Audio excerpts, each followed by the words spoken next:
Hello बच्चों, कैसे हो आप लोग। मैं अभिषेक कुमार आप सभी का स्वागत करता हूँ स्टडी फंडा प्लेटफॉर्म पे। आज के वीडियो में मैं आपके साथ इकोनॉमिक्स के करंट अफेयर्स जो पिछले 4-5 हमारे सीडीएस के एग्जाम में पूछे गए हैं उसको एक्सप्लेन करूंगा और उससे हम पूरे इकोनॉमिक्स एक बार रिवाइज करेंगे। और आप देखोगे कि इकोनॉमिक्स में कुछ एक गिने चुने टॉपिक्स है जहां से रिपीटेड क्वेश्चंस आते हैं। तो अगर आपने इस वीडियो को देख लिया, उन टॉपिक्स को समझ लिया, क्योंकि मैं सिर्फ इधर आपको आंसर बता के आगे निकलने के प्लान से नहीं ये वीडियो बना रहा हूँ। मेरा प्लान यही है कि वो टॉपिक वो कॉन्सेप्ट आपको समझा दूं, ताकि इन केस अगर इस टॉपिक या इस कॉन्सेप्ट से क्वेश्चन बने तो आप उसको सॉल्व कर सकें। ठीक है, तो चलो फिर आज का लेक्चर स्टार्ट करते हैं। तो सबसे पहला क्वेश्चन है, which one of the following situation can lead to inflation.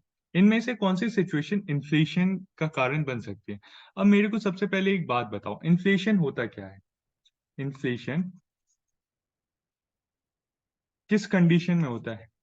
Inflation तब होगा जब आपका क्या कहते हैं, मनी सप्लाई मार्केट में बढ़ जाती है। मनी सप्लाई बढ़ जाती है, लोगों के पास पैसा आ जाता है और डिमांड, और जब पैसा आ जाएगा तो डिमांड बढ़ेगी। डिमांड बढ़ेगी और डिमांड को अगर केटर डाउन करने के लिए सप्लाई नहीं है, तब जाके आपकी इन्फ्लेशन आएगी। मतलब कि अगर मान लो कि सभी के पास 100 रुपए हैं, आटा मेरे पास 100 रुपए पर केजी है और 1 किलो मेरे पास आटा है, और 10 आदमी है जिनके पास 100 रुपए हैं। ठीक है, चलो 10 नहीं, ये 5 आदमी है जिनके पास 100 रुपए मानो, और 100 रुपए किलो आटा है। अब 1 किलो आटा है, ये हाइपोथेटिकल सिचुएशन है, मैं समझाने की कोशिश कर रहा हूँ। अब नॉर्मल कंडीशन में ये दुकानदार अपना आटा 100 रुपए किलो बेचता है, लेकिन इन सबके पास 100 रुपए हैं। सब कहेंगे ये लो 100 रुपए मुझे दो, ये लो 100 रुपए मुझे दो। अब इस कंडीशन में ये क्या करेगा दुकानदार, ये 100 रुपए का जो आटा है ये इसको 200 का करेगा। अब जिसके पास इसमें से 200 रुपए हैं, वही खरीद पाएगा, है ना। आप देख रहे हो कि ये जो आइटम है इस चीज का क्या कहते हैं, इस चीज की वैल्यू बढ़ गई।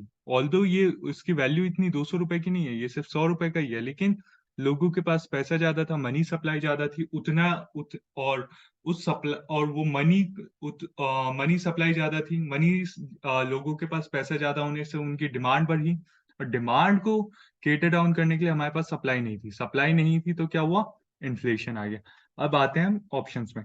तो पहला ऑप्शन अगर देखो कि rapid growth in aggregate demand outweighing the supply, कि डिमांड अचानक से बढ़ गई और सप्लाई उसके अकॉर्डिंग नहीं है, तो इस कंडीशन में आपका इन्फ्लेशन आ सकता है।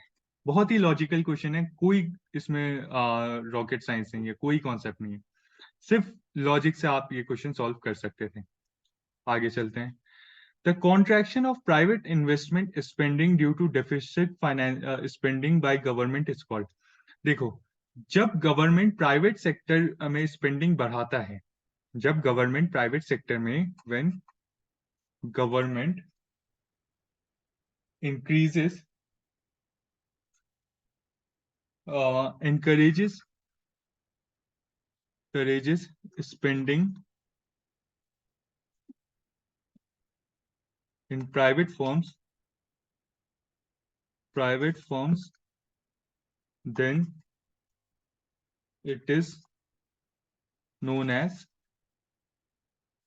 crowding in। crowding in, तब उस चीज को हम क्या कहते हैं, क्राउडिंग इन कहते हैं।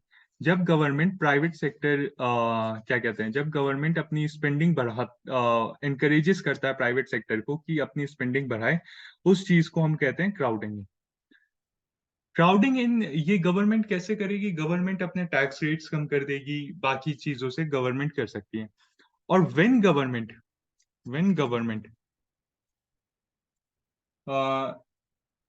Decreases when government increases public sector spending,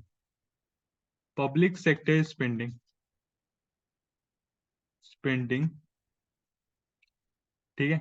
जब गवर्नमेंट पब्लिक सेक्टर स्पेंडिंग बढ़ा देगी, public sector spending, then together more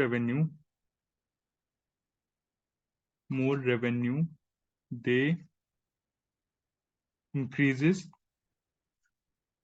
tax rates, and that is known as and that is known as crowding out, और इस चीज को हम कहते हैं क्राउडिंग आउट।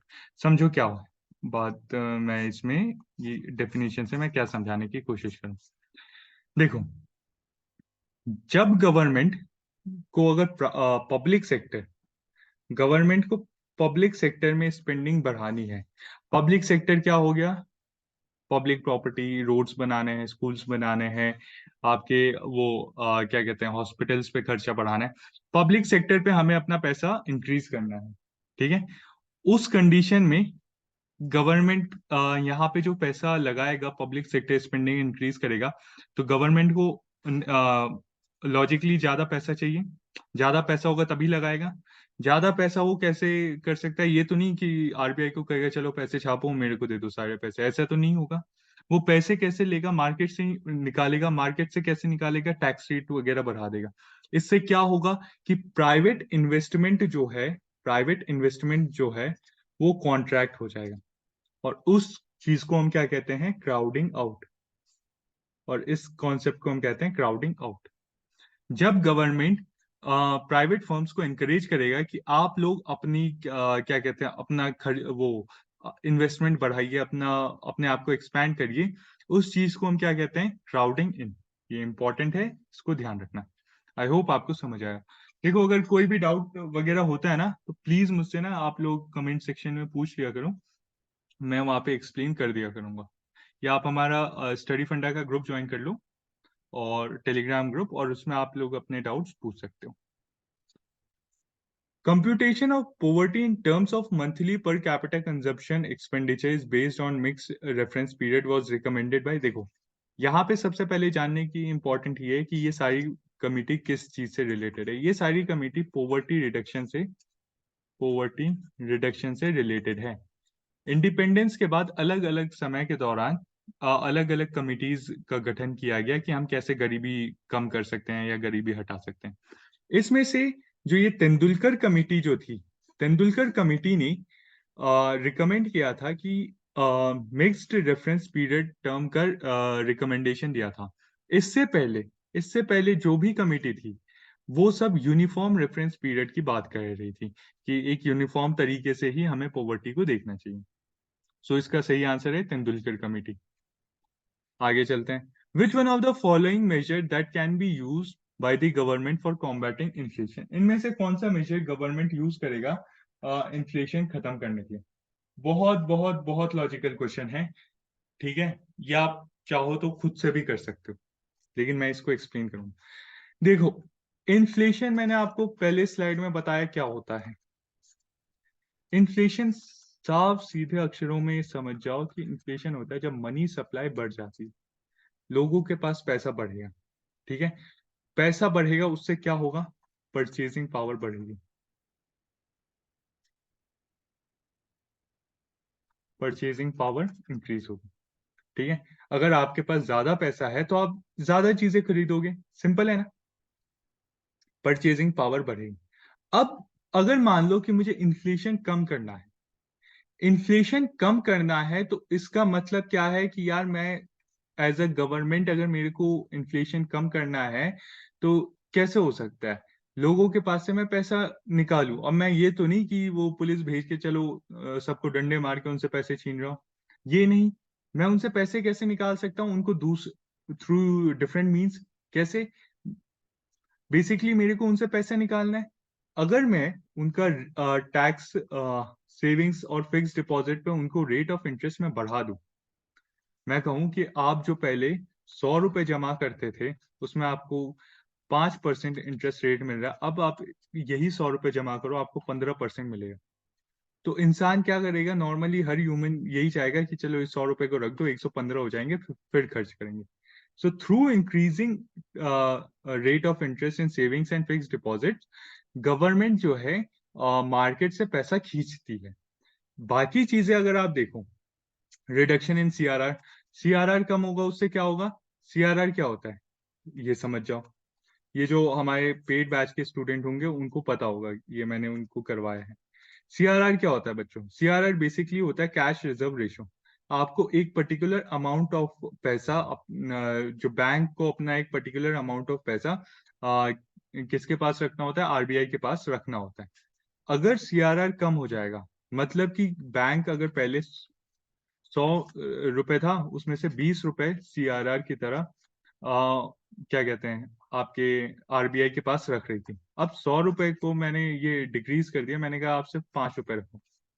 अब बैंक बैंक का बेसिकली काम क्या होता है, बैंक का काम होता है कि पैसे कमाना। आप लोन देगी, लोन से इंटरेस्ट लेगी, और जो फिक्स डिपॉजिट है उस पे फिक्स और सेविंग्स पे इंटरेस्ट उनको इंटरेस्ट देगी। सो ये जो बीच का जो चीज होती है, वहां से बैंक पैसा कमाती है। बैंक तो यही चाहेगी कि मैं ज्यादा से ज्यादा पैसा लोन में निकालूं, ज्यादा से ज्यादा पैसा लोन में निकालने से क्या होगा, उनको ज्यादा इंटरेस्ट आएगा। यही है। पहले 80 रुपए ये लोग लोन में निकाल पाते थे, अब ये लोग 95 निकाल पाएंगे। इससे क्या होगा, इससे होगा ये कि लोगों के पास मनी सप्लाई बढ़ेगी, पैसा बढ़ेगा, तो इससे उल्टा इन्फ्लेशन इंक्रीज होगा। तो ये ऑप्शन नहीं हो सकता है। Providing more subsidies on export. अगर हम एक्सपोर्ट पे और सब्सिडी देंगे तो एक्सपोर्ट से क्या होता है, बेसिकली पैसा आता है। आप सामान बेचते हो, आप माल बेचते हो, आपको पैसा मिलता है। आप सब्सिडीज दोगे तो ज्यादा पैसा हमारे पास बचेगा, ज्यादा पैसा लोगों के पास आएगा, उससे भी आपका क्या होगा कि मनी सप्लाई इंक्रीज होगी। सो ये भी नहीं हो सकता। सो आपका सही आंसर क्या है, ऑप्शन सी। समझ आया क्यों है? चलो आगे चलते। Sustain decrease in general price level is called. देखो, decrease in general price level इस जो टर्म है, ये किसके लिए कहा जाता है, ये डिफ्लेशन के लिए कहा जाता है। इसका मतलब क्या होता है कि पहले अगर 100 रुपए में आप कोई चीज के 10 आइटम खरीद सकते थे, मतलब 10 रुपए पर आइटम, है ना। अब वही 100 रुपए में अगर आप 25 आइटम खरीद पा रहे हो, मतलब 4 रुपए पर आइटम हो गया। बेसिकली देखा जाए तो प्राइस, ये जो ऑब्जेक्ट है इसका प्राइस, इसका वैल्यू घट गई। इस चीज को क्या कहते हैं, इस टर्म को क्या कहते हैं, इस टर्म को हम आसान भाषा में कहते हैं डिफ्लेशन। डिफ्लेशन वो it is opposite to inflation, ये वो सिचुएशन होती है। देखो, इन्फ्लेशन में क्या होता है कि जो सामान है, जो आपकी कमोडिटी है, उसकी वैल्यू बढ़ती है, और डिफ्लेशन में उस कमोडिटी की वैल्यू घटती है। तो सही आंसर है option A, deflation. Which one of the following is which one of the following indicator is included in multidimensional poverty index? इनमें से कौन सा इंडिकेटर एमपीआई में इंक्लूड होता है? अब सबसे पहले एमपीआई क्या होता है मैं वो समझा देता हूँ। मल्टी डायमेंशनल पोवर्टी इंडेक्स, ये नीति आयोग एक रिपोर्ट निकालती है, ठीक है, used to measure poverty in country. ये नीति आयोग द्वारा रिपोर्ट निकाली जाती है। 2021 में ये रिपोर्ट फर्स्ट टाइम निकाली गई थी। ये जो रिपोर्ट है, ये पोवर्टी को मेजर करता है, पोवर्टी को मेजर करता है इन मल्टीपल डायमेंशंस, मल्टीपल डायमेंशंस। ये 3 चीजों के ऊपर बेस्ड होता है, ब्रॉडली 3 चीजों के ऊपर बेस्ड होता है। और वो जो 3 चीजें हैं वो फर्दर डिवाइडेड होती हैं 12 डिफरेंट इंडिकेटर्स। मैं समझाता हूँ क्या है। ये जो ब्रॉडली है, ये ब्रॉडली आपके health, education and standard of living, standard of living, इन 3 चीजों के ऊपर ये इन 3 मेजर डायमेंशंस के ऊपर बेस्ड होता है।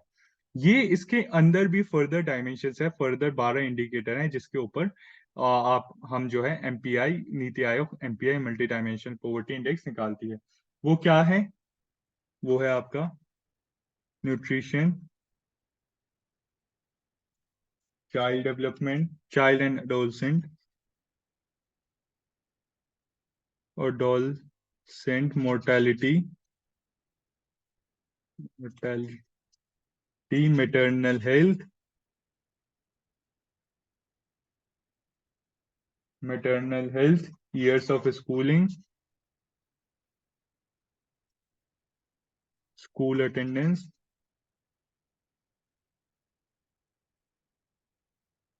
cooking fuel,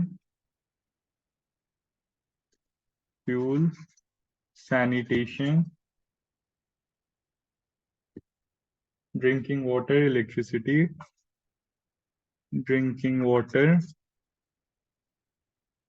electricity, housing and bank account. इन सब डिफरेंट चीजों के ऊपर बेस्ड होता है। अगर हम यहाँ पे अगर पूछा गया है कि मल्टी डायमेंशनल पॉवर्टी इंडेक्स में इनमें से कौन सी चीज इंक्लूड है, सो ईयर्स ऑफ स्कूलिंग जो है ये एमपीआई में इंक्लूडेड है। ठीक है, ये एमपीआई के बारे में मैंने बता दिया। ये करंट बेस्ड क्वेश्चन था क्योंकि 2022 के फर्स्ट में भी पूछा गया ये क्वेश्चन, इसलिए इतना ज्यादा, क्योंकि ये 12 जो डायमेंशन है ये किसी को याद नहीं रह सकते हैं। ठीक है, आगे चलते हैं। Unemployment that occurs due to change in technology or demand of or in the demand for particular products is called। अब इसमें सबसे पहले हमें ये जानने की जरूरत है कि भाई ये क्या कहते हैं, आपका होता क्या है डिफरेंट टाइप का अनएम्प्लॉयमेंट। उसके बाद अगर आपको अलग अलग टाइप के अनएम्प्लॉयमेंट समझ आ गए तो आप ये वाला क्वेश्चन सॉल्व कर दोगे। तो पहले हम डिफरेंट टाइप्स ऑफ अनएम्प्लॉयमेंट को पढ़ते हैं। सबसे पहले हम देखते हैं ओपन अनएम्प्लॉयमेंट। अच्छा, अनएम्प्लॉयमेंट क्या होती है? अनएम्प्लॉयमेंट वो कंडीशन होती है जब इंसान नौकरी की तलाश करता है और उसके पास नौकरी नहीं होती। ठीक है, ओपन अनएम्प्लॉयमेंट। मैं आपको यहाँ पे ना सारे टाइप ऑफ अनएम्प्लॉयमेंट पढ़ा दूंगा, उसके बाद होगा ये कि आप इन सबको इजिली सॉल्व कर सकोगे। ओपन अनएम्प्लॉयमेंट ये तब होता है जब significant amount of labour force is unable to find job, unable to find job. जब लेबर फोर्स जो है, जो लोग हैं वो उनके पास नौकरी नहीं होती, उस कंडीशन में हम उस टाइप के अनएम्प्लॉयमेंट को ओपन अनएम्प्लॉयमेंट कहते हैं। Next is your disguise unemployment.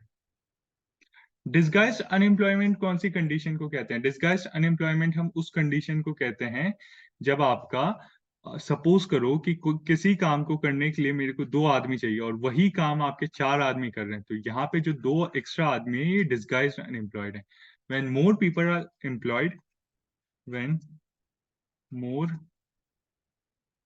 People are employed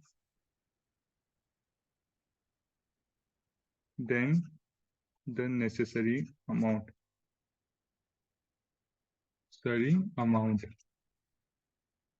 तीसरा है आपका सीजनल अनएम्प्लॉयमेंट।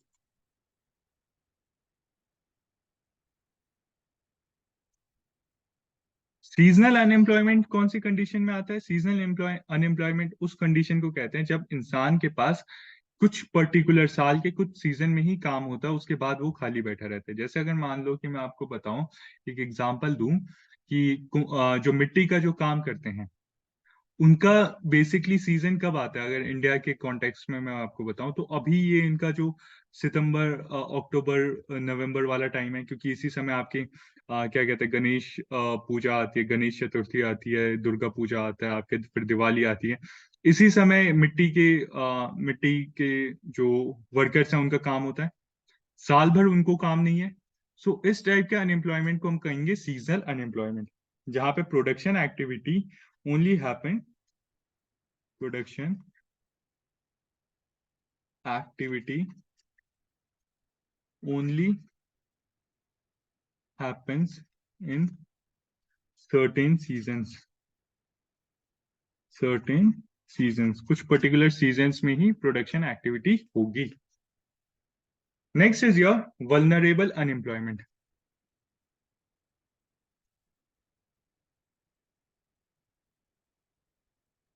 वल्नरेबल अनएम्प्लॉयमेंट क्या होता है? वल्नरेबल अनएम्प्लॉयमेंट उस कंडीशन, उस टर्म को कहते हैं जहां पे in person is working without formal contracts और एनीथिंग।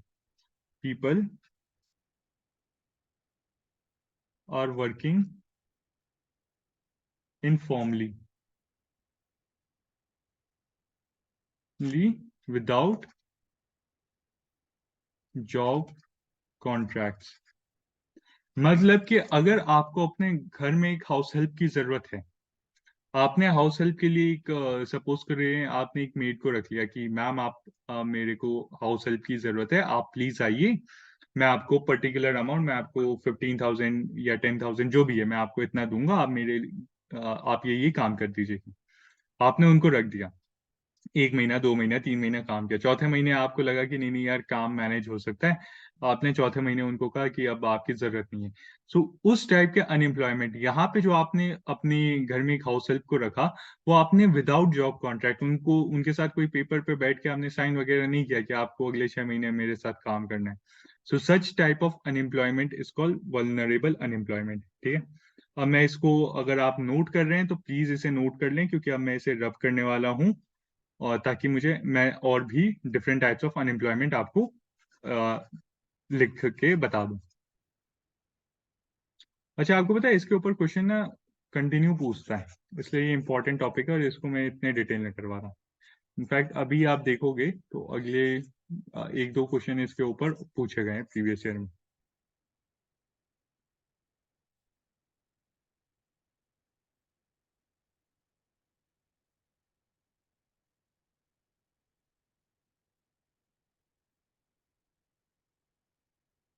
अब next is your structural unemployment.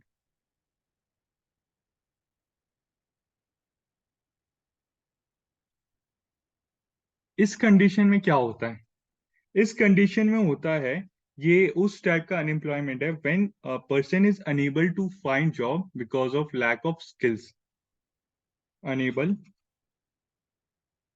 To find jobs due to lack of skills और पुअर एजुकेशन लेवल। सपोज करो कि इंडिया में सिर्फ और सिर्फ डेटा साइंटिस्ट की नौकरी है। ठीक है, पूरे इंडिया में केवल और केवल डेटा साइंटिस्ट की नौकरी है। तो डेटा साइंटिस्ट की अगर नौकरी है तो वहां पे कोई बीकॉम या बीएससी या कोई नॉर्मल बंदा तो जा नहीं सकता। सिर्फ डेटा साइंटिस्ट की, जिसने पढ़ाई की है, जिसके पास वो स्किल है, वही, उसी को नौकरी मिलेगी। सो इस टाइप ऑफ अनएम्प्लॉयमेंट जहां पे आपके पास वो स्किल ही नहीं है, नौकरियां तो है मार्केट में लेकिन आपके पास आप स्किल, नेसेसरी स्किल्स पोजेस नहीं कर रहे हो, उस टाइप ऑफ अनएम्प्लॉयमेंट को स्ट्रक्चरल अनएम्प्लॉयमेंट कहते हैं। फिर है अगला आपका cyclical. Cyclical unemployment. Cyclical unemployment ये बेसिकली आपका कैपिटलिस्ट इकोनॉमी का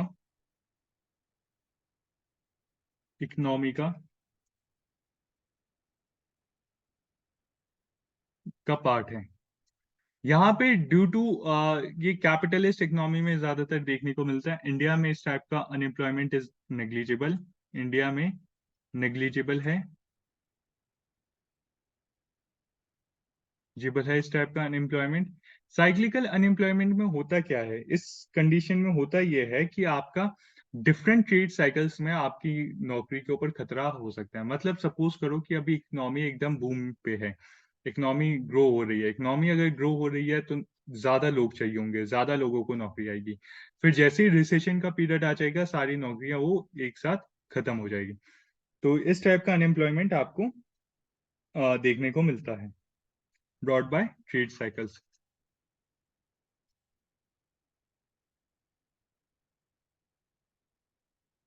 next is your technological unemployment. Technological unemployment किस कंडीशन को कहते हैं? टेक्नोलॉजिकल अनएम्प्लॉयमेंट उस कंडीशन को कहते हैं कि ड्यू जब टेक्नोलॉजिकल एडवांसमेंट हो जाता है, और it is an outcome of technological advancement in production method which could not need more labour. मतलब कि अब अगर मान लो कि सपोज करो कि पहले कपड़े बनाने के लिए हम हाथ से कपड़े बनाते थे, बट अब मशीन आ गई है। मशीन आ गई है तो हाथ से बनाने वाले लेबर्स का अब कोई काम नहीं, तो उनको रख के क्या फायदा, उन्हें हटा दिया गया। तो इस टाइप ऑफ अनएम्प्लॉयमेंट को हम कहते हैं technological unemployment, when job losses happen due to advancement in technologies, due to advancement in technologies, उस टाइप के अनएम्प्लॉयमेंट को हम कहते हैं technological unemployment. Last is your frictional. Frictional unemployment किस चीज को कहते हैं? फ्रिक्शनल अनएम्प्लॉयमेंट उस टाइम पीरियड को कहते हैं, उस इसका मतलब होता है कि सपोज करो कि आज मैंने अपनी कोई एक जॉब छोड़ दी, अगली जॉब मुझे 2 महीने के बाद मिली, तो ये time period between old job और न्यू जॉब, जिस वक्त मैं खाली बैठा हूँ घर पे, उस टाइप के अनएम्प्लॉयमेंट को हम कहते हैं frictional unemployment. It is voluntarily unemployment. Voluntary unemployment भी इसे कहा जाता है। अब मैंने आपको पूरा अनएम्प्लॉयमेंट क्या होता है, कितने टाइप के होते हैं, सब समझा दिया। अब मेरे को इस क्वेश्चन का आंसर आप लोग कमेंट में लिख के दोगे आंसर। आई होप आपको समझ आया हो। प्लीज अभी वीडियो पॉज करो और अभी लिखो कमेंट में, ठीक है? इससे कोई लेट लतीफी वाली चीज नहीं रहेगी। और इससे फायदा ये होगा कि अभी आप, मैंने ये पूरी चीजें दोबारा रब वगैरह कर दी है, अगर आप नोट कर रहे होगे तो आपको एक बार अपने क्या कहते हैं नोट से आप पढ़ भी लोगे तो दिमाग में सेट हो जाएगा, ताकि कल को फिर से अगर ये क्वेश्चन आता है तो आप इसको सॉल्व कर सको। आगे चलते हैं। Which one of the following terms denote the input in terms of tools, machine, buildings, raw material, and money in hand required at any stage of production? So इस टाइप ऑफ कैपिटल को हम क्या कहते हैं? Fixed capital. देखो, fixed capital के दो part होते हैं। फिक्स्ड कैपिटल आपका, मैं आपको चलो फिजिकल कैपिटल से समझाता हूँ, उससे आपको और अच्छे से एक्सप्लेन हो जाएगा। सो फिजिकल कैपिटल के दो पार्ट होते हैं बच्चों, fixed capital and working capital. Fixed and working. So fixed capital में आपका क्या आता है? फिक्स्ड कैपिटल में बेसिकली आपका आता है कि ये आपकी ये सारी चीजें आती हैं, टूल्स हो गया, मशीनरी हो गया, बिल्डिंग्स हो गया, जो सारी चीजें आपको मींस ऑफ प्रोडक्शन में चाहिए होता है, वो सब आपका फिक्स्ड कैपिटल में आ गया। वर्किंग कैपिटल क्या होती है? वर्किंग कैपिटल, इसको हम वेरिएबल कैपिटल भी कहते हैं। वेरिएबल कैपिटल के नाम से भी जाना जाता है। ये सिर्फ one, it is used only once in means of production. Fixed capital, it is durable and it can be used many times. इसको आप कई बार रिपीटेड यूज कर सकते हो। सो ये डिफरेंस होता है फिक्स्ड कैपिटल और वर्किंग कैपिटल के बीच में, ठीक है? समझ आया? आगे चलते हैं। Who among the following first mooted the idea of deficit financing? इनमें से किसने पहली बार डेफिसिट फाइनेंसिंग जो है उसके बारे में बात की थी? अब डेफिसिट फाइनेंसिंग होती क्या है पहले हम वो समझेंगे, उसके बाद ये किसने बात की थी वो समझेंगे। और बाकी इन लोगों ने, ये जो बाकी लोग हैं, क्योंकि एक ही ऑप्शन होगा, बाकी लोगों ने क्या क्या बात की थी उसको भी हम देखेंगे इसी में। तो सबसे पहले हम समझते हैं डेफिसिट फाइनेंसिंग क्या होती है। डेफिसिट फाइनेंसिंग क्या होती है? सो डेफिसिट फाइनेंसिंग वो टर्म होता है, इसका मतलब होता है कि when government spends more money than it receives as a revenue. When government spends more money, जब गवर्नमेंट ज्यादा पैसा स्पेंड करता है, then it receives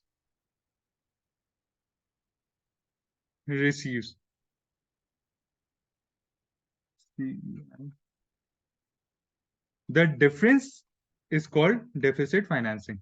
The difference made by borrowing or minting new funds is called deficit financing.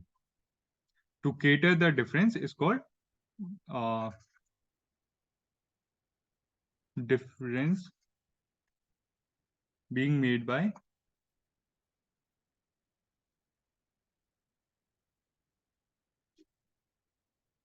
new funds. मतलब जब government ज्यादा पैसा खर्च करता है उस अपनी कमाई से, और उस डिफरेंस को जो क्रिएट हो गया, मतलब सपोज करो कि गवर्नमेंट के पास 100 रुपए हैं और गवर्नमेंट खर्च कर रही है 150 रुपए। थे 100 रुपए, खर्च करिए 150। कितने का डिफरेंस आया? ये 50 रुपए का। ये जो 50 रुपए वो कहीं से बोरो करेगी और अपने ये फंड्स वगैरह लाएगी, ये 50 रुपए का। इस फंड को हम कहते हैं डेफिसिट फाइनेंसिंग। ये आइडिया किसने दिया था? ये आइडिया दिया था आपके जॉन मेनार्ड केनेंस ने। इन महाशय ने, ऑप्शन सी जो है, इन्होंने ये आइडिया दिया था डेफिसिट फाइनेंसिंग का।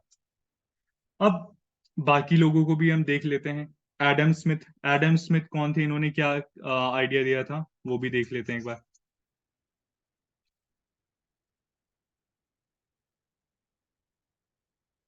एडम स्मिथ के ऊपर ना सीडीएस सीएपीएफ इसमें कई बार क्वेश्चन पूछा गया, तो इंपॉर्टेंट है ये।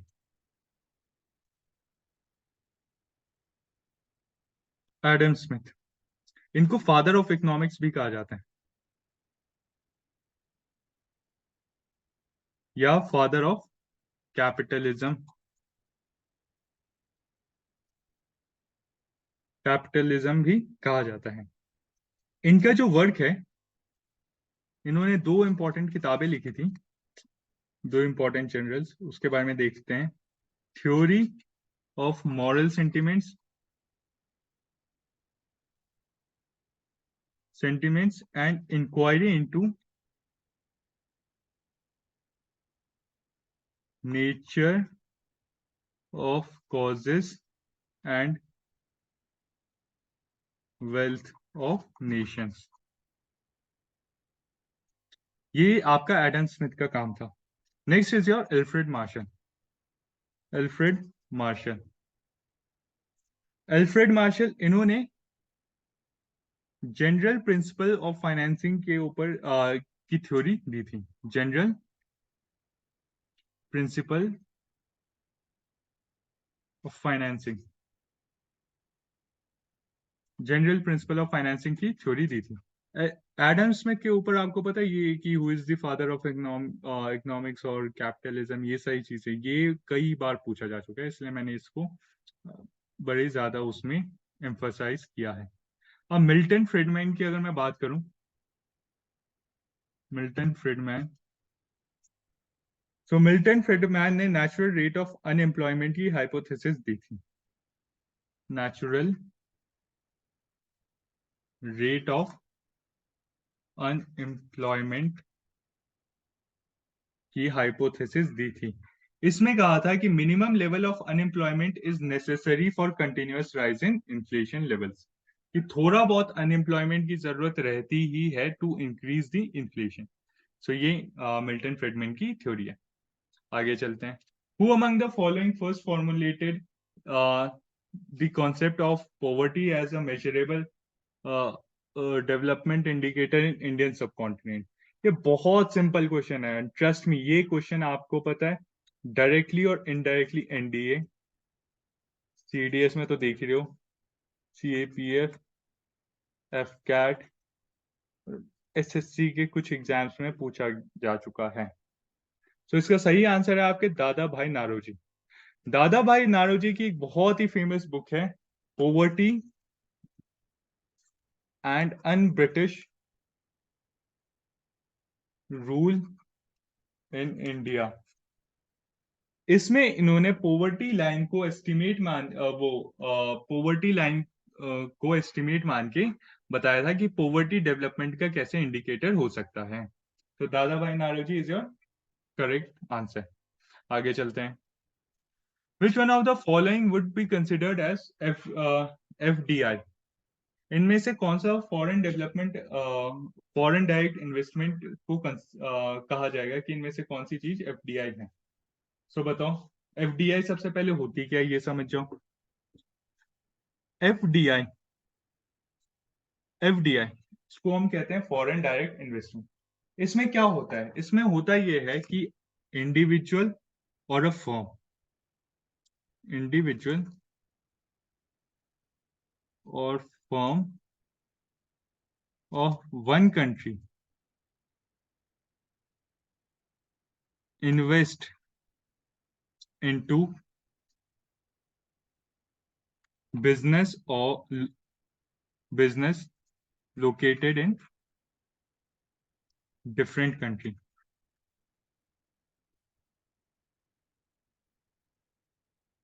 इस टर्म को हम कहते हैं एफडीआई। एफडीआई जो होता है बेसिकली, ये अलाउ करता है इन्वेस्टर्स को। FDI allows investor to to purchase the business in different countries. ठीक है, ये आपका अलाउ करता है इन्वेस्टर को कि दूसरे कंट्री में बिजनेस खरीदने के लिए। अब दो चीज होती है, एक एफडीआई होती है और एक इसी से मिलता जुलता टर्म है FPI, foreign portfolio investment. FDI और एफपीआई में अंतर क्या होता है? एफडीआई में जो आपके जो इन्वेस्टर है, उनके पास अथॉरिटी होती है to interfere in the business. They have the authority, they have the authority in decision making power, making powers. और वहीं जो एफपीआई है, एफपीआई में फॉरेन पोर्टफोलियो इन्वेस्टमेंट, इसमें भी होता ये है कि एक इन्वेस्टर मतलब एक इंडिविजुअल या फर्म दूसरे कंट्री के शेयर्स या स्टॉक्स वगैरह खरीदता है। लेकिन यहाँ पे ये पैसिव होते हैं, इनके पास कोई अथॉरिटी नहीं होती उस बिजनेस में, उस चीज में, उस उस पर्टिकुलर चीज में इनकी कोई अथॉरिटी नहीं होती। वहीं एफडीआई में अथॉरिटी होती है। तो अगर मैं आपको बताऊं तो option D, foreign entity setting up an educational institution in India, इसमें होगा क्या कि जो फॉरेन एंटिटी है, फॉरेन इंडिविजुअल या फर्म जो है, वो इंडिया में एजुकेशनल इंस्टीट्यूशन सेटअप कर रहा है। ये इसकी यहाँ पे अपनी अथॉरिटी होगी, ये अपना क्या कहते हैं, पावर, डिसीजन मेकिंग पावर में भी इसका रोल रहेगा। सो आंसर होगा आपका ऑप्शन डी। आगे चलते हैं। Which one of the following does not influence quantity demanded for good? इनमें से कौन सी चीज डिमांड को इन्फ्लुएंस नहीं करती? बताओ। डिमांड, देखो डिमांड, अच्छा डिमांड और सप्लाई, कभी भी आप डिमांड और सप्लाई जब पढ़ने लगो ना, तो डिमांड हमेशा आप पढ़ना कि आप कंज्यूमर हो, आप डिमांड कर रहे हो। और सप्लाई अगर कभी भी आप मतलब क्वेश्चन आए, अगर मान लो सपोज करो कि मैं मान रहा हूँ कि आपको डिमांड और सप्लाई कुछ नहीं आता, बट क्वेश्चन आए तो उसमें जरा सा भी थोड़ा बहुत भी अगर दिमाग लगाने का मौका हो, तो हमेशा अज्यूम करना कि डिमांड में आप कंज्यूमर हो। आप जो डेली डेली उसमें जो भी आपके नेसेसरी चीजें होंगी, जो भी आप डिसीजन लेते होगे, वही क्वेश्चंस में रहेगा। और सप्लाई में आप हमेशा समझना कि आप दुकानदार हो, आप बेचने वाले हो। जब आप बेचने वाले कैटेगरी में रहोगे, तो फिर आप दुकानदार के पॉइंट ऑफ व्यू से सोचना, तब आप ये कंज्यूमर के पॉइंट ऑफ व्यू से मत सोचना। ठीक है, इस क्वेश्चन को पढ़ो, मैं तब तक पानी पी लेता हूँ।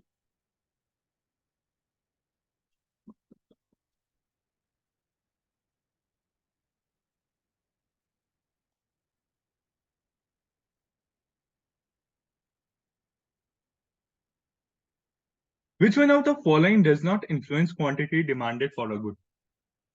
इनमें से कौन सी चीज इन्फ्लुएंस नहीं करेगी क्वांटिटी डिमांडेड, गुड की क्वांटिटी की? ठीक है, क्या चीज इन्फ्लुएंस नहीं करेगी, बताओ, सोचो।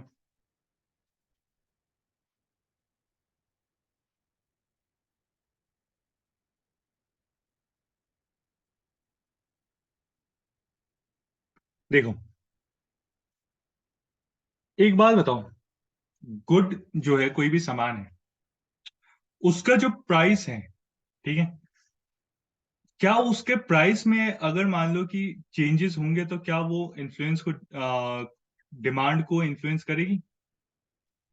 अब इसमें क्वेश्चन में क्या है, which one of the following does not influence, इसमें से कौन सी चीज इन्फ्लुएंस नहीं करेगी? अगर मान लो कि आप सपोज करो मैगी खरीदते हो, 10 रुपए की आती है। अगर मैगी आपकी यही 20 की हो जाए, तो आपकी क्वांटिटी, आपका डिमांड ऑटोमेटिकली घट जाएगा, है ना? आप डिमांड कम करने लगोगे। सो ऑप्शन ए हो सकता है? नहीं हो सकता है। क्यों? क्योंकि भाई ये तो इन्फ्लुएंस कर रहा है डिमांड को। ए कट गया। बी पे आते हैं, कॉम्प्लीमेंट्री गुड्स।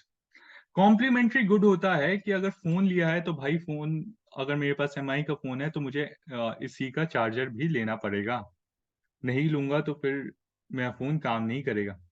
ठीक है, अगर मान लो कि मैंने चाय पत्ती खरीदी है, या सपोज करो मैंने कॉफी खरीदी है, नहीं छोड़ो, चाय पत्ती सही समझो, और मेरे को एकदम दूध वाली चाय पीने का मन है, तो दूध मेरे को चाहिए ही चाहिए, मिल्क मेरे को चाहिए ही चाहिए। सो अगर मान लो कि मेरे दूध की क्वांटिटी बढ़ जाए, ये दूध का प्राइस बढ़ जाए, तो एक बार सिर्फ समझो कि दूध और चाय पत्ती का ही रिश्ता है आपस में, और दूध का कोई रिश्ता नहीं है, ठीक। तो अगर दूध का वैल्यू बढ़ जाए, दूध का वो क्या कहते हैं, पैसा बढ़ जाए, इसका प्राइस बढ़ जाए, तो चाय पत्ती की प्राइस ऑटोमेटिकली कम होगी। सोचो, लॉजिक लगाओ, ज्यादा वो नहीं, कम होगी। तो ये भी ऑप्शन ही हो। अब आप पहुंच चुके हो 50-50 पे, और मैंने आपको कहा है कि कभी भी आप 50-50 पे पहुंचो तो बेटा रिस्क ले लेना। 6 आउट ऑफ 10 या may be 7 out of 10 times होगा ये कि आपका आंसर सही होगा, ठीक है। 50-50 पे कल को पहुंचो तो रिस्क ले लेना। Price of substitute good. Substitute good क्या होता है? अगर मान लो कि दो ही फोन है मार्केट में, एक है आपका MI, ठीक है, और एक कोई मान लो सपोज करो रियलमी। दोनों एक टाइप का फोन है, दोनों की प्राइस 15,000 थी, ठीक है, 15,000 थी। मैं अभी कोई आपको कॉन्सेप्ट नहीं समझा रहा हूँ डिमांड का, सिर्फ और सिर्फ मैं आपको लॉजिक से समझा रहा हूँ, ताकि ये लॉजिक अगर आपको समझ आ जाए तो कल को आप एग्जाम में खुद लगा पाओ। MI के मालिक को लगा यार ऐसा करते हैं, 15,000 कम है, थोड़ा पैसा बढ़ा दो, इसने कर दिया 30,000 का फोन। इसने 30,000 का कर दिया, तो एक बात बताओ, ऑटोमेटिकली इसकी डिमांड कम हो जाएगी और रियलमी की डिमांड बढ़ जाएगी, क्योंकि भाई, और ये रियलमी 15 का ही है, रियलमी की डिमांड बढ़ जाएगी। तो प्राइस ऑफ सब्सटीट्यूट गुड, कि भाई इसका सब्सटीट्यूट क्या है, MI का सब्सटीट्यूट है रियलमी, रियलमी का सब्सटीट्यूट है MI। तो प्राइस ऑफ सब्सटीट्यूट गुड में अगर चेंज होगा तो डिमांड में इंफ्लुएंस आ जाएगा। बिल्कुल सही। तो ये भी नहीं होगा, तो सही आंसर क्या है? Option D. अब देखो, price of inputs into production of goods, ये जो चीज है कि इनपुट ऑफ मतलब कि कितना प्रोडक्शन, फैक्टर ऑफ प्रोडक्शन में कितना खर्चा लगा, कि भाई मेरे को अगर मान लो कि एक MI के फोन बनाने में मेरे को पहले लगते थे 10,000 रुपए, बट लेबर महंगा हो गया, चीजें महंगी हो गई, अब मेरे को इसमें लग रहे हैं तो 12,000 रुपए, और बेचना मुझे 15 में ही है। तो एक बात बताओ, सप्लाई अपने आप घट जाएगी? एज अ दुकानदार की पॉइंट ऑफ व्यू से सोचो कि पहले आपको 10,000 लग रहे थे, अब 12,000 लग रहे हैं, तो क्या आप सेम अमाउंट प्रोड्यूस करोगे? नहीं, आप ऑटोमेटिकली सप्लाई घटा दोगे, है ना। एक्स्ट्रा खर्चा तो नहीं आप उठा सकते हो। तो इस केस में आपका क्या होगा? ऑप्शन डी, क्योंकि ये जो चीज है ये आपका सप्लाई को इफेक्ट करेगी, नॉट डिमांड, ठीक है। आगे चलते हैं। Which one of the following factor signify monopolistic competition, इनमें से कौन सा फैक्टर मोनोपोलिस्टिक कंपटीशन को सिग्निफाई करता है? अब इसमें से कई बच्चों, देखो ये क्वेश्चन जो है ना, इसी, देखो टोटल हमारे पास 4 टाइप ऑफ मार्केट्स होते हैं, इसके ऊपर ना, ट्रस्ट मी, पिछले 3 से 4 साल से CDS, CAPF, NDA continue question पूछ रहा है, कंटिन्यू क्वेश्चन पूछ रहा है, ठीक है। तो समझ जाओ कि कितना इंपॉर्टेंट। अभी हम चारों टाइप ऑफ मार्केट पहले समझते हैं, उसके बाद उसके बाद इसका आंसर आप लोग दोगे मुझे, है ना। तो सबसे पहला होता है भाई हमारा मोनोपोली मार्केट। मोनो, और बच्चों ये वीडियो को ना लाइक कर दिया करो, ठीक है। मोनोपोली मार्केट, बड़ी मेहनत लगती है इसको बनाने में। मोनोपोली मार्केट क्या होता है? यहाँ पे केवल ओनली वन सेलर होगा, ओनली वन सेलर, केवल और केवल एक ही विक्रेता होगा, एक ही आदमी बेचने वाला होगा। Single firm, single firm control the whole market, इकलौता फर्म होगा जो पूरे मार्केट को कंट्रोल करेगा। Consumer have to pay set price, एक सेट प्राइस है जो कंज्यूमर को पे करना पड़ेगा। इसका एग्जांपल अगर मैं आपको बताऊं तो विंडोज, माइक्रोसॉफ्ट ही विंडोज बनाती है, ठीक है, कोई दूसरी कंपनी नहीं बनाती है। तो विंडोज अगर कल को माइक्रोसॉफ्ट 10 गुने महंगे में बेचे तो लोगों को खरीदना पड़ेगा, अगर सपोज करो कि कोई दूसरी कंपनी नहीं है। समझ आ रहा है कि मार्केट, मोनोपोली मार्केट क्या होता है? Next is your oligopoly. Oligopoly market, यहाँ पे बहुत ही कम फर्म्स होंगे, only few firms will be there, only few firms will be there. यहाँ पे फर्म्स होंगे लेकिन बहुत कम फर्म होंगे। They will either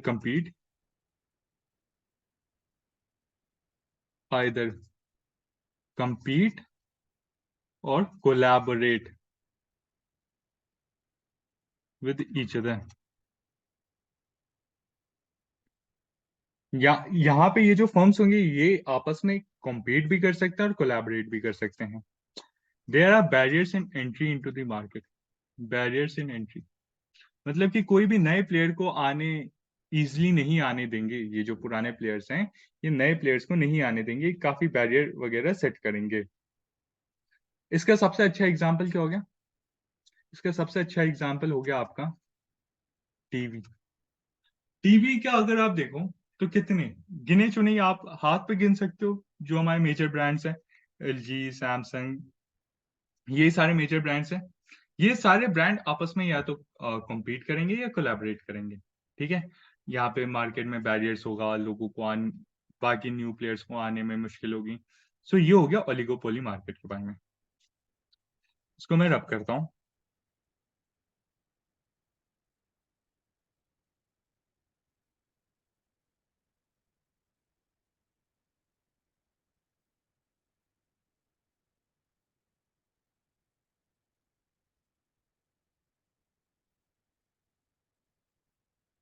next is your monopolistic market. Monopolistic market, monopolistic market क्या होता है? जैसे नाम देखो, यहाँ पे मोनोपोलिस्टिक मतलब कुछ कुछ मोनोपोली टाइप होगा। यहाँ पे there are large number of buyers and seller, large number of buyers and seller, काफी ज्यादा अमाउंट में बायर्स और सेलर्स होंगे। They all will cell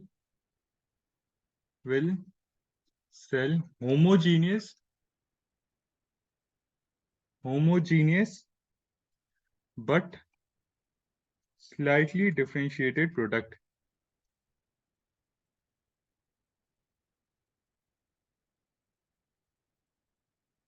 product.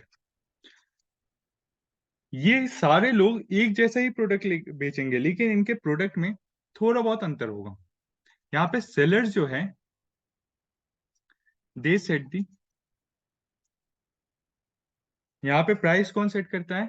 भाई यहाँ पे प्राइस आपका सेट करते हैं सेलर्स, जो विक्रेता हैं वो यहाँ पे प्राइस सेट करते हैं। यहाँ पे एंट्री एग्जिट फ्री होती है, free entry exit.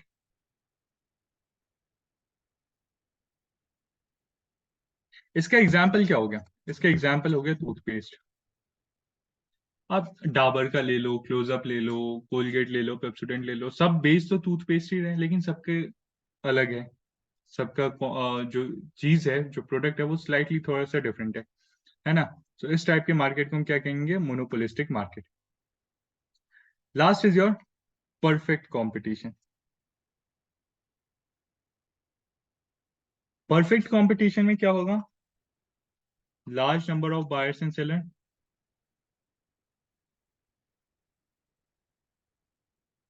They all will sell, यहाँ पे जो भी सेलर होंगे, जस्ट अ मोमेंट,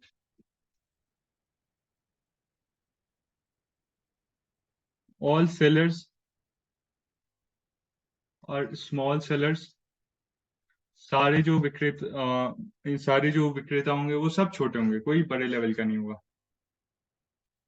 यहाँ पे they all will sell homogeneous product, homogeneous एक जैसा प्रोडक्ट बेचेंगे, किसी में कोई अंतर नहीं।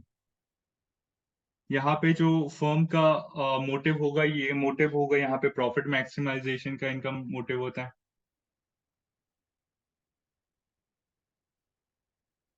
प्रॉफिट मैक्सिमम करना होता है। इसके अलावा यहाँ पे एंट्री एग्जिट फ्री होती है, फ्री एंट्री एंड एग्जिट। यहाँ पे कंज्यूमर प्रेफरेंस का कोई वो कॉन्सेप्ट नहीं होता। कंज्यूमर प्रेफरेंस क्या होता है? इसका मैं पहले एग्जांपल देता हूँ। सपोज करो कि आपके घर के पास के किराने की दुकान है और आप जा रहे हो सरसों तेल खरीदने, खुले ओपन जो लेते हैं। आपके मोहल्ले में 10 किराने की दुकान है, 10 जनरल स्टोर है, 10 के 10 लोग एक जैसा ही आपको सरसों का तेल बेचेंगे। तो यहाँ पे कोई आपकी प्रेफरेंस थोड़ी ना है कि मेरे को फला दुकान से लेना, मेरे को उस दुकान से लेना। आप जाओगे जहां से मन किया वहां से उठा के ले आओगे, बस इतना ही होता है। सो ये हो गया आपका परफेक्ट मार्केट कंपटीशन का मतलब। ठीक है। सो ये है आपके चारों टाइप ऑफ मार्केट। अब मेरे को इसका आप आंसर कमेंट में दो, क्योंकि मैंने इसको आपको अच्छे से एक्सप्लेन कर दिया है। अब इसका आंसर आपको देना है। ओके, आगे चलते हैं। Which one of the following statement about a borrower from microfinance company is not correct? इनमें से कौन सा स्टेटमेंट माइक्रो फाइनेंस कंपनी के बोरोवर के पॉइंट ऑफ व्यू से सही नहीं है? तो माइक्रो फाइनेंस कंपनी क्या होती है? माइक्रो फाइनेंस कंपनी वो कंपनी होती है जो बहुत ही स्मॉल लोन्स प्रोवाइड करती है। ठीक है, वो कंपनी जो स्मॉल लोन्स। अब स्मॉल लोन्स क्या होता है? वो लोन जो 1 लाख रुपए से कम का होता है। ठीक है, 1 लाख रुपए या 1 लाख से कम का जो लोन होता है वो प्रोवाइड करती हैं। सो उस टाइप का कंपनी को माइक्रो फाइनेंस कंपनी कहते हैं। इनकी क्या गाइडलाइंस होती है, ये किसको लोन प्रोवाइड कर सकते हैं? सो मतलब क्या गाइडलाइंस होती है, किस बेसिस पे ये लोन प्रोवाइड करते हैं, वो देखते हैं। सो पहला गाइडलाइन है इनका कोलैटरल फ्री लोन होता है। कोलैटरल फ्री लोन होता है कि आपको कुछ भी चीज सबमिट नहीं करनी पड़ेगी लोन के लिए। No prepayment, prepayment penalty. आपने अगर लोन टाइम से पहले दे दिया तो उसके लिए कोई पेनल्टी वगैरह नहीं है। डिलेड पेमेंट में जो पेनल्टी है वो केवल और केवल ओवर ड्यू अमाउंट में लगेगी। ये नहीं कि सारे अमाउंट में पेनल्टी लग रही है, कि जितना अमाउंट आपका डिले हो रहा है उतने ही अमाउंट में लगेगा। ये नहीं कि पूरे लोन के उस पर लग रहा है। ठीक है। तीसरी इंपॉर्टेंट चीज, यहाँ पे लोन टेन्योर बहुत छोटा होता है। Tenure is small, loan tenure बहुत छोटा होता है। Last, change in interest rate और अदर चार्जेस जो होते हैं ये पहले ही लोन देने से पहले ही बता दिए जाते हैं। चेंज इन इंटरेस्ट रेट और other charge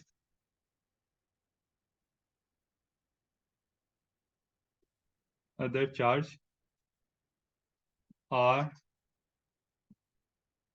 told in advance. Advance में ही बता दिए जाते हैं अदर चार्जेस। अब आते हैं हम क्वेश्चन पे। The borrower should not have annual income beyond the limit. बिल्कुल सही। यहाँ पे ये जो लोन होगा ये उन्हीं लोगों को प्रोवाइड होगा जिनका क्या कहते हैं, आपका जो मंथ आमदनी है वो एक पर्टिकुलर लिमिट से ज्यादा ना हो। तो ये ऑप्शन ए तो हो नहीं सकता। नॉट कह रहा है, इनमें से कौन सा जो है स्टेटमेंट सही नहीं है, नॉट करेक्ट। दूसरा, borrower can not seek an amount beyond the limit. मैंने बताया मैक्सिमम 1 लाख रुपए तक ही हो सकता है, तो ये भी गलत है। Borrower should not refuse to offer collateral. Okay.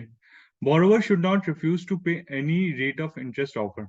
देखो यहाँ पे जो इंटरेस्ट रेट है ये पहले ही बता दिया जाता है। और जो मैंने आपको बताया कि यहाँ पे जो भी इंटरेस्ट रेट है वो सारी चीजें पहले ही बता दी जाएंगी। सो ये वाला ऑप्शन भी गलत है। अगर आप फर्स्ट पॉइंट ही पढ़ो जो मैंने आपको करवाया, कोलैटरल फ्री लोन, और यहाँ पे देखो borrower should not refuse to offer collateral. So ये तो गलत बात होगी ना दोस्त। माइक्रो फाइनेंस कंपनी आपसे कोई कोलैटरल नहीं लेती है आपको लोन देते समय। ठीक है, ये कोलैटरल फ्री लोन होता है। आगे चलते हैं। Consider the following statement about MSME enterprises. MSME enterprises के बारे में इनमें से कौन सी स्टेटमेंट सही है या जो भी है, बताओ।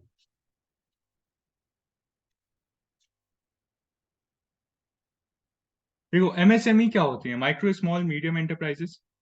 ठीक है। एमएसएमई जो है The MSME comprise dynamic sector of Indian economy providing large employment opportunities. बिल्कुल सही, आपको पता है MSME सेक्टर में around maximum employment MSME sector ही आपको इंडिया में जो मैक्सिमम एम्प्लॉयमेंट है वो थ्रू MSME सेक्टर से ही है। तो पहला ऑप्शन सही है। अगला देखते हैं। MSME require low capital cost and help industrialization in backward region. बिल्कुल सही।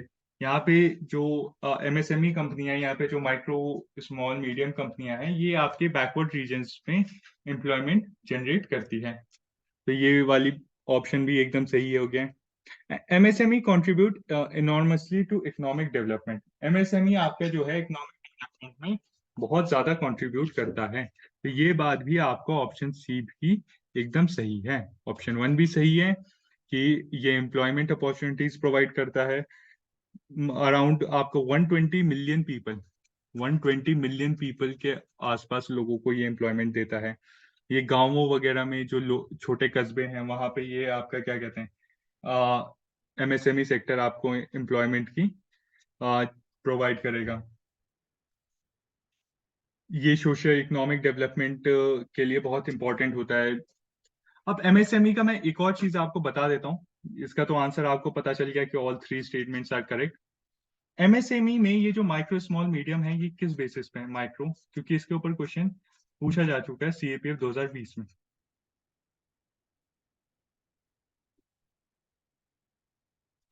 इसमें हमेशा याद रखना micro investment,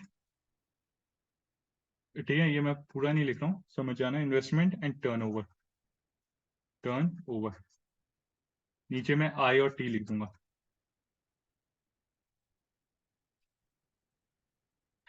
investment less than 1 CR, turnover less than 5 CR। Small में investment less than 10 CR, less than 50 CR।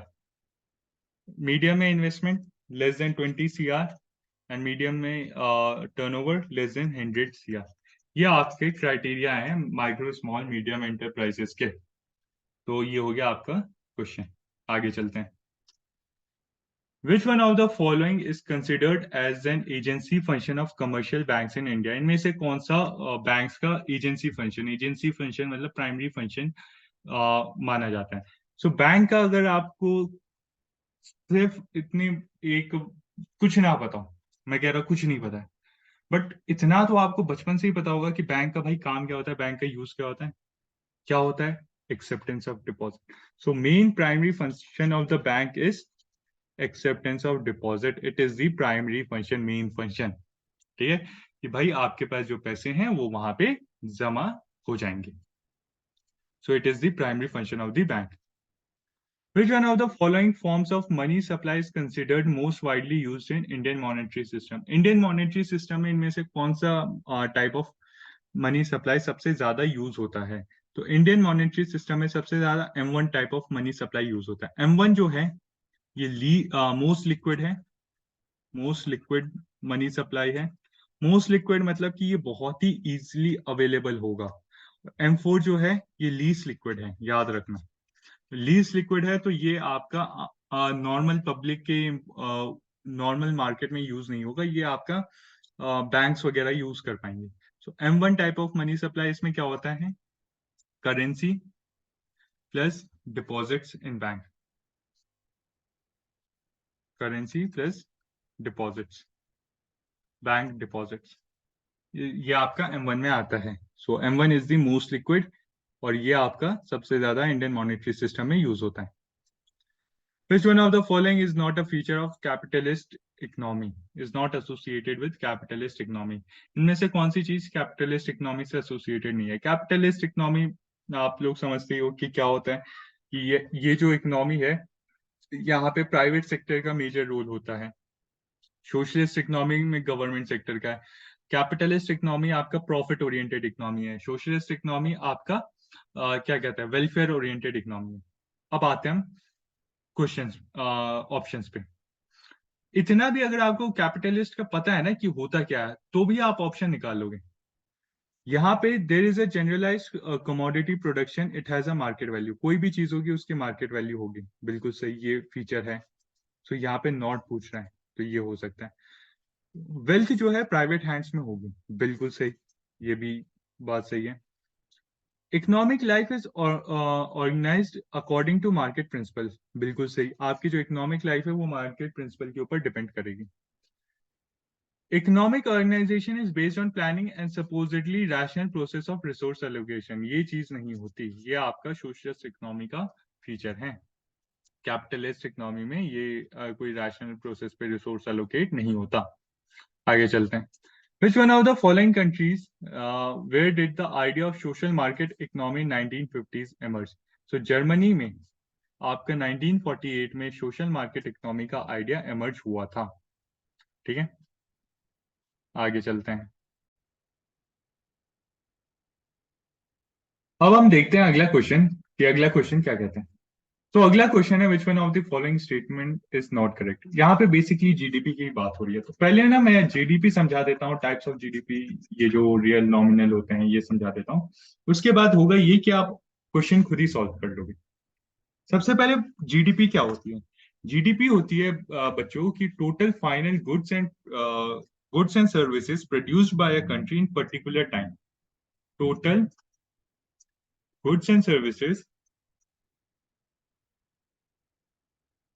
which is produced by a country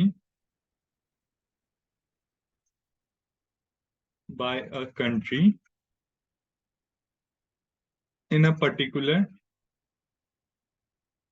time period is called GDP। Total goods और services जो कि country ने produce किया है एक time period में, उसे हम जीडीपी कहते हैं। इसका फॉर्मूला क्या होता है? इसका फॉर्मूला अगर समझ जाओगे तो और अच्छे से ये डेफिनेशन समझ आ जाएगी। इसका फॉर्मूला बहुत सिंपल है, C plus I plus G, C I G plus N X. मतलब सी हो गया आपका consumption, C is equals to consumption, I is equals to investment, G is equals to आपका गवर्नमेंट स्पेंडिंग, एन एक्स हो गया आपका net export minus import. So ये हो गया आपका जीडीपी। जीडीपी हम दो तरीके से निकालते हैं, जीडीपी हम दो तरीके से निकालते हैं, रियल जीडीपी, नॉमिनल जीडीपी। उसको समझते हैं।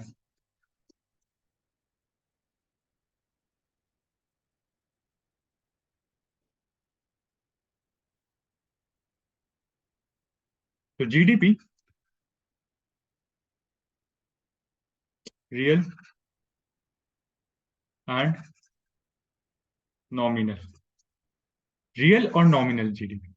रियल जीडीपी हम निकालते हैं एक बेस ईयर प्राइस से, अपना कैलकुलेट करते हैं, और उस जीडीपी को हम कहते हैं रियल जीडीपी। रियल जीडीपी आपका इकोनॉमिक ग्रोथ मेजर करती है, इकोनॉमिक ग्रोथ मेजर करती है। ये बेस प्राइस ईयर से हम, बेस प्राइस ईयर हम कॉस्ट मानते हैं, वो बेस प्राइस ईयर मानते हैं, उसके अकॉर्डिंग हम अपनी जीडीपी की वैल्यू कैलकुलेट करते हैं। यहाँ पे इन्फ्लेशन को हम इन्फ्लेशन को it is inflation adjusted GDP, inflation adjusted. वही नॉमिनल, नॉमिनल आपका करंट ईयर के प्राइस को कंसिडरेशन में लेता है और उससे जीडीपी निकालता है। मतलब कि अगर मान लो कि मेरे को रियल जीडीपी, जैसे अभी हमारा बेस ईयर है 2016, अभी अगर मान लो कि मैं कोई भी चीज का अगर मैं प्राइस कैलकुलेट करूंगा तो 2016 में जो प्राइस थी उसके हिसाब से कैलकुलेट करूंगा। अगर मान लो कि 2016 में आटा था 10 रुपए किलो, ठीक है, 10 रुपए किलो आटा था, आज की डेट में आटा है आपका 30 रुपए किलो। 2016 में डिमांड थी 10 किलो की, आज डिमांड है 2023 में 50 किलो की। कितना? यहाँ पे 100 रुपए हमने कमाए, यहाँ पे हमने 500 रुपए कमाए। और 2000 सॉरी सॉरी आज, हाँ, तो यहाँ पे हम देखेंगे कि 2016 से हमने 500 रुपए कमाए हैं, बट एक्चुअल में आज की डेट में आटे का प्राइस कितना है? आटे का प्राइस है 30 रुपए पर केजी। सो नॉमिनल जीडीपी आपके करंट बेस ईयर प्राइस से निकालते हैं। पोटेंशियल जीडीपी उस टर्म को कहते हैं कि जब इकोनॉमी की सारे रिसोर्सेज, सारी चीजें हम पूरी तरह एम्प्लॉय कर दें, तो उसके बाद मैक्सिमम रियल जीडीपी का कितना आउटपुट होगा। रियल जीडीपी का कितना आउटपुट होगा जब हम सारे रिसोर्सेज एम्प्लॉय कर दें, उस चीज को हम कहते हैं पोटेंशियल जीडीपी। अब यहाँ पे अगर आप देखो option C, nominal GDP is calculated by valuing outputs at different years at constant price. नहीं, यहाँ पे कांस्टेंट प्राइस नहीं, यहाँ पे करंट प्राइस, जो करंट ईयर का प्राइस है उससे हम कैलकुलेट करते हैं। तो यहाँ पे पूछा है कि कौन सा गलत स्टेटमेंट है, तो ऑप्शन सी गलत है। So option C is correct answer. I hope आपको समझ आया होगा मैं क्या समझा रहा हूँ। नॉमिनल जीडीपी आपके करंट ईयर प्राइस से मैं निकालूंगा, रियल एक बेस ईयर प्राइस से निकालूंगा। ठीक है। मिसमैच ऑफ द अनएम्प्लॉयमेंट वाला क्वेश्चन है ये, मैंने आपको बहुत अच्छे से अनएम्प्लॉयमेंट इसी वीडियो में एक्सप्लेन किया। ये आप मेरे को होमवर्क है, अभी वीडियो पॉज करो, जाओ वो वाले नोट्स दोबारा पढ़ो। देखो, सुनो, अगर ये करोगे तो इससे क्या फायदा होगा, इससे दो फायदा होगा। एक बार आपने को मैंने पहले कहा था कि बच्चों अभी जो भी अनएम्प्लॉयमेंट का लिखा है उसके नोट्स बनाते रहो और उसको उस समय पढ़ो। उस समय पढ़ लिया, अभी दोबारा पढ़ लिया, अनएम्प्लॉयमेंट आपको 50-60% याद हो जाएगा। अब एग्जाम में जाके अगर क्वेश्चन आएगा तो आप बना लोगे। ठीक है। सो ये आपका होमवर्क है, ये आप मुझे कमेंट सेक्शन में बताना। The situation of economy, situation in an economy which is growing slowly along with rapid inflation, वो situation जब इकोनॉमी ग्रो होती है along with rapid inflation, उस चीज को क्या कहते हैं। सो यहाँ पे डिफरेंट टर्म्स हैं, पहले इन डिफरेंट टर्म्स को हम समझ लेते हैं, उसके बाद सही आंसर आप खुद ही बता लोगे। सबसे पहले है स्टैगफ्लेशन। सबसे पहले स्टैगफ्लेशन को हम समझ, स्टैगफ्लेशन क्या होता है। स्टैगफ्लेशन होता है कि प्राइस इंक्रीज होता है, प्राइस इंक्रीज मतलब इन्फ्लेशन आएगा, and stagnation in economic growth, and stagnation in economic growth, कि प्राइस बढ़ रहा है और इकोनॉमिक ग्रोथ हमारा स्टैग्नेंट है। ये वो सिचुएशन होता है कि where growth slows down and level of unemployment remains steadily high. Growth slow down होती है, slows down, level of unemployment, employment remains high, unemployment बेरोजगारी का लेवल हाई रहता है, उस चीज को हम कहते हैं स्टैगफ्लेशन। सेकंड आ गया डिफ्लेशन। डिफ्लेशन मैंने आपको ऑलरेडी समझा रखा है, तो डिफ्लेशन के ऊपर मैं बात नहीं करूंगा। अगला देखते हैं हम, अगला है स्टैग्नेशन। स्टैग्नेशन, स्टैग्नेशन वो चीज होती है, वो टर्म होता है कि when there is a very little और very little growth in economy, very little growth in economy. जब आपकी इकोनॉमी जो है, देश की इकोनॉमी अराउंड 2-3% से बढ़ती है, तो उस कैटेगरी को हम कहते हैं स्टैग्नेशन। ठीक है, या इस टाइप के ग्रोथ को हम कहते हैं flat growth of economy. Stagnation को हम कहेंगे फ्लैट फ्लैट ग्रोथ हो रहा है। रिसेशन, रिसेशन होता है कि जब आपका ओवरऑल इकोनॉमी का जो आउटपुट है वो दो क्वार्टर से दो कंसेक्यूटिव क्वार्टर में लगातार अगर घट रहा है, उस कंडीशन को हम कहेंगे recession. Recession, economic output, output contract in two consecutive quarters, consecutive quarters, उस कंडीशन को कहेंगे हम रिसेशन। तो यहाँ पे सही आंसर क्या है, स्टैग्नेशन। आगे चलते हैं। सेम क्वेश्चन, सेम क्वेश्चन देखा, क्राउडिंग इन क्राउडिंग आउट, देख रहे हो सेम क्वेश्चन है। ये भी आपका होमवर्क है, बहुत अच्छे से क्राउडिंग इन क्राउडिंग आउट समझा है ना। इसको भी आपको करना है। द एसेट और the asset that borrower pledges in order to guarantee repayment of loan is called। Economics नहीं भी आती, मैं कह रहा हूँ कुछ नहीं आता यार, चलेगा एग्जाम देने, ऐसा क्वेश्चन आ गया ये कर नहीं सकते हो। बहुत सिंपल है। आप लोग बहुत ही बेसिक है, बहुत बेसिक है। एक बात बताओ, बैंक से लोन लेते हो तो बैंक एक कोलैटरल रखवाती है ना, एजुकेशन लोन लिया होगा, कभी घर का कोई भी अलाना फलाना लोन लिया होगा, तो बैंक कहती है ना कि भाई कुछ रख, कि इन केस कल को आपने लोन पे नहीं किया तो मैं ये चीज रख लूं। क्या कहती है उसको? कोलैटरल। सो बैंक आपके से कोलैटरल रखवाती है। लॉजिकल है दोस्त। आपके अगर 10 क्वेश्चन आते हैं ना इकोनॉमिक्स के, तो 3 से 4 क्वेश्चन तो लॉजिक के बेस पे सॉल्व हो जाएंगे। लॉजिक के बेस पे, सिर्फ और सिर्फ 3 से 4 क्वेश्चन। 2 से 3 क्वेश्चन बहुत ही छोट कम नॉलेज भी है, लिटिल बिट नॉलेज पे भी सॉल्व हो जाएंगे। ठीक है, आगे चलते हैं। Percentage by which money borrower मन percentage by which the money the borrower pays back exceeds the money that borrowed is called। वो परसेंटेज जो कि बोरोवर एक्स्ट्रा पे करता है देन दी एक्चुअल मनी, उसे क्या कहते हैं? तो इसको दोस्त कहते हैं हम nominal interest rate. Nominal interest rate क्या होता है? Real interest rate plus inflation.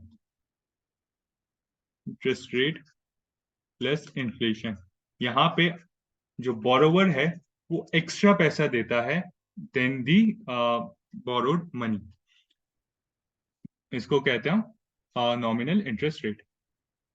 Mission Indradhanush aims at. Mission Indradhanush किस चीज के लिए था? तो मिशन इंद्रधनुष था आपका फुल इम्यूनाइजेशन ऑफ चिल्ड्रन, की इम्यूनाइजेशन से रिलेटेड था mission Indradhanush. Next is your सौभाग्य स्कीम। ये क्वेश्चन आपका CAPF 2020 में पूछा था। ठीक है, सेम क्वेश्चन आपका CDS 121 में पूछा। CAPF 2020 आपका हुआ था 20 दिसंबर 2020 को। CDS 121 आपका हुआ था, if I am not wrong, I think 7 Feb 2021। देख रहे हो क्वेश्चंस आपका? अभी जो CAPF हुआ है उसको देख लेना, क्वेश्चन पूछ लेगा। The excess of total expenditure of government over its receipts excluding borrowings is called increase in expenditure over receipt। इसको क्या कहते हैं? तो इसको हम कहते हैं दोस्त fiscal deficit.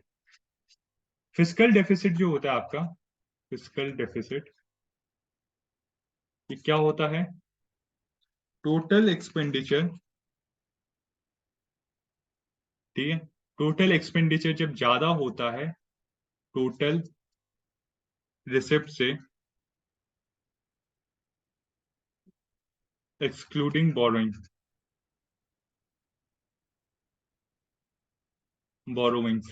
Is called fiscal deficit. अगला अगर मैं बताऊं प्राइमरी डेफिसिट, अगर आप पूछो कि प्राइमरी डेफिसिट क्या होता है, तो प्राइमरी डेफिसिट होता है fiscal deficit, deficit of current year, इस साल का fiscal deficit minus interest of previous year, इसको हम कहेंगे प्राइमरी डेफिसिट। ये क्या होगा? Primary deficit. कैपिटल डेफिसिट जब आपका कैपिटल एक्सपेंडिचर ज्यादा होगा compare to capital revenue, capital receipt से, उसे हम कहेंगे capital deficit. Which one of the following is not a primary function of money? देखो, मनी के 2 टाइप के फंक्शन होते हैं, प्राइमरी, सेकेंडरी। ठीक है, सेम चीज के ऊपर आपका CAPF में भी क्वेश्चन एक बार पूछा गया था, सेम इसी जिस साल ये वाला क्वेश्चन पूछा गया होगा उसी साल CAPF में भी पूछा गया था। सो प्राइमरी फंक्शन मनी का क्या होता है? Medium of exchange. आपका मनी का सबसे बेसिक, मनी बना ही क्यों? ताकि लोगों के बीच में एक्सचेंज इजी हो सके। दूसरा मेजर ऑफ वैल्यू, किसी भी गुड्स और सर्विस की वैल्यू हम पैसे के टर्म में मेजर कर सकें उसको हम कहते हैं measure of value. Secondary function क्या है मनी का? It is an standard of deferred payment.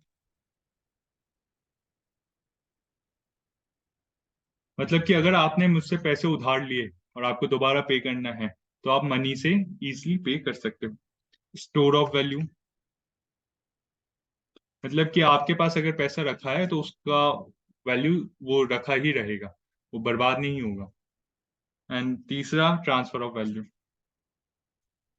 आप कहीं भी पैसा किसी को भी ट्रांसफर कर सकते हो, कोई भी गुड्स एंड सर्विस खरीद सकते हो। अब यहां से मेरे को बताओ कि इनमें से कौन सा मनी का फंक्शन नहीं। So option D is not a function of money. So सही आंसर क्या है? Option D.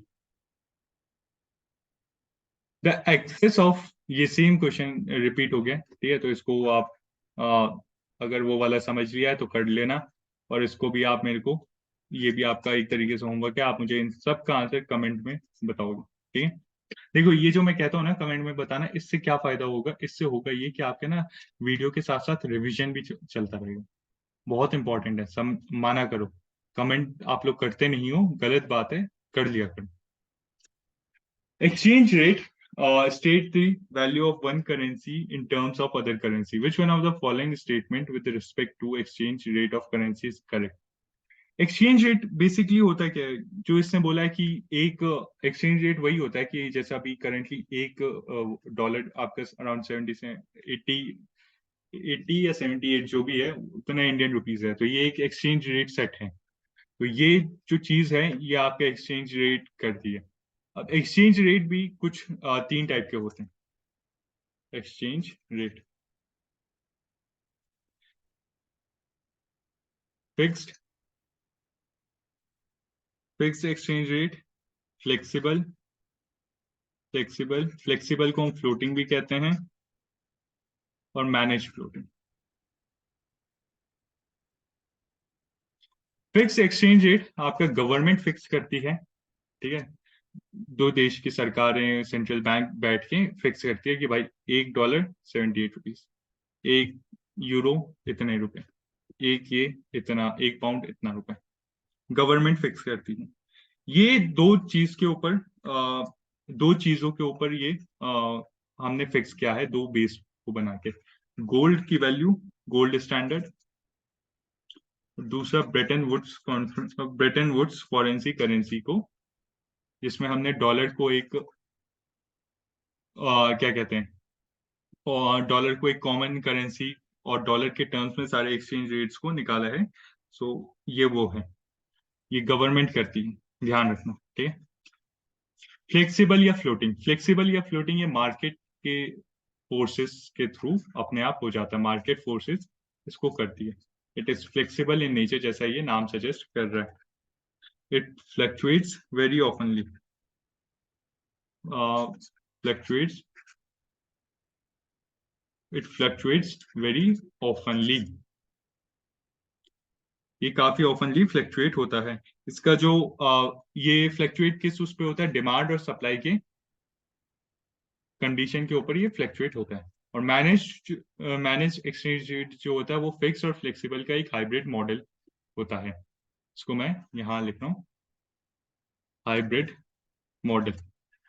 अब इतने नॉलेज से, इतने ही चीजों से आपका क्या कहते हैं इसको, एक और चीज, मैनेज फ्लोटिंग को हम डर्टी फ्लोटिंग भी कहते हैं। इतने से ही आप अगर ध्यान से पढ़ोगे और दिमाग लगाओगे तो आपका ये क्वेश्चन सॉल्व हो जाएगा। क्वेश्चन सॉल्व करो, नहीं होगा तो मैं इसको बताऊंगा आपको, मेरे से पूछना, मैं कमेंट में आप सबको एक्सप्लेन कर दूंगा। बट क्वेश्चन सॉल्व करना, इतनी इतने वैल्यू से ही आप जाओगे तो क्वेश्चन सॉल्व हो जाएगा, ठीक है। आगे चलते हैं। Which one of the following approaches approaches of human development was initially proposed by International Labour Organization? इनमें से कौन सा ह्यूमन डेवलपमेंट अप्रोच आईएलओ ने प्रपोज किया था? तो इसका सही आंसर है बेसिक नीड अप्रोच। आप इंसान की जो नीड्स हैं, रोटी कपड़ा मकान, इसको पूरी कर दीजिए तो इससे ये जो बेसिक नीड, रोटी कपड़ा मकान, हेल्थ, एजुकेशन, ठीक है, ये सारी चीजें, तो ये बेसिक नीड अप्रोच में आती। सो ये हो गया आपका बेसिक नीड अप्रोच। सो बच्चों यही था आपका पूरी इकोनॉमिक्स की वीडियो। आई होप आपको समझ आया हो। इकोनॉमिक्स के पीवाईक्यूज हो गए। अगर वीडियो अच्छी लगे तो लाइक करना, कमेंट करके बताना, और जो जो क्वेश्चन मैंने आपको बोले हैं कि ये आप होमवर्क में करके लाओगे, बताओगे, वो प्लीज मेरे को बताना। उससे होगा ये कि आप ही का फायदा होगा। और वीडियो अच्छे लगे तो लाइक करना। तब तक के लिए गुड बाय, टेक केयर, जय हिंद।